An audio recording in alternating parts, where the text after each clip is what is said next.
Sa Bukidnon, isinusulong ng local government ang pagpapalakas sa kanilang industriya ng kape.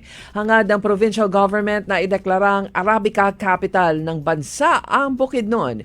Kasama ito sa 10-year plan na naglalayong palawakin ang Arabica coffee plantation ng hanggang 10,000 hectares sa taong 2035. Sa Davao City, nagluluksa ngayon ang pamilya ng isang Pinay nurse na nagtatrabaho sa Northern Ireland matapos na siya ay masawi sa isang highway car accident nitong linggo.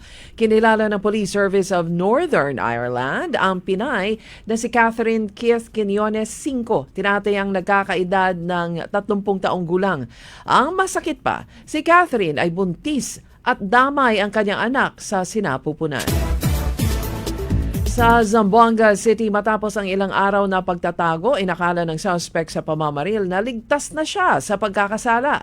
Ang suspect na tinurong siyang bumaril sa isang residente ay nadakip sa barangay Sanggali, Zamboanga City 2 araw matapos niyang barilin sa hindi malamang kadahilanan ang 2 katao noong January 11, araw ng linggo.